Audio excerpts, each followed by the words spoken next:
Hello friend, स्वागत है आपका हमारे यूट्यूब चैनल हिंदी हब में। आज हम लोग अर्थालंकार के अंतर्गत रूपक अलंकार को देखेंगे। इसके पहले वीडियो में हम लोगों ने उपमा अलंकार को अच्छी तरह समझा था।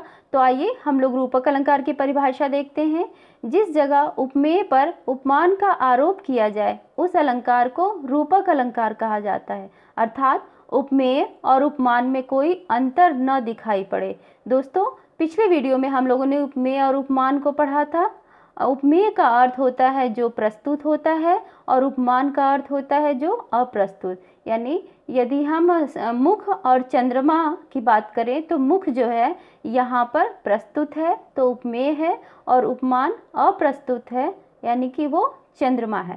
ठीक है, तो यहाँ पर उपमेय और उपमान की आरोप किया जाता है। ठीक है, पिछले वीडियो में हम लोगों ने उपमेय और उपमान की समानता को देखा था उपमा अलंकार के अंतर्गत, और इसमें उपमेय और उपमान में कोई अंतर नहीं दिखाया जाता है। ठीक है, तो वहाँ पर रूपक अलंकार होता है। आइए इसको हम आगे और भी आसान शब्दों में समझ सकते हैं। उपमेय और उपमान में एक रूपता स्थापित कर देना, यानी कि उपमेय और उपमान यानी प्रस्तुत और अप्रस्तुत को एकदम एक ही समझ लेना, अर्थात दो चीज़ों को एक कर देना रूपक अलंकार कहलाता है।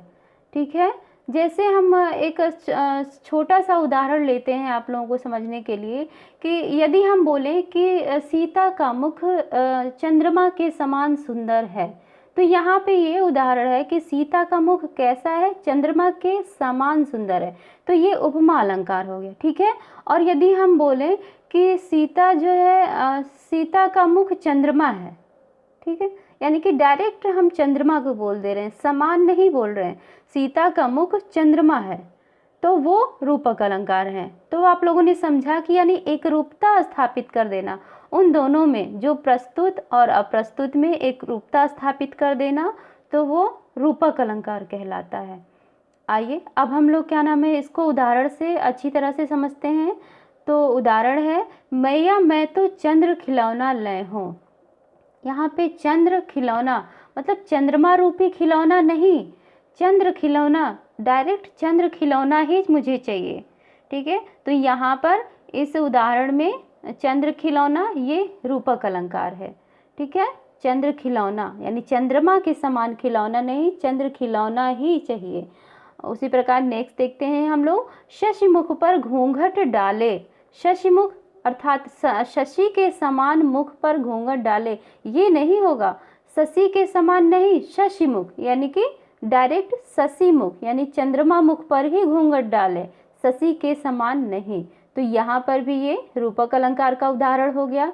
उसी प्रकार हम लोग नेक्स्ट देखते हैं, चरण कमल बंदो हरिराय, यानी भगवान विष्णु का जो चरण है वो कैसा, कमल के समान। तो यहाँ पे कमल के समान नहीं होगा, चरण कमल अर्थात उनका चरण जो है कमल ही है, तो यहाँ पर भी रूपक अलंकार हो गया।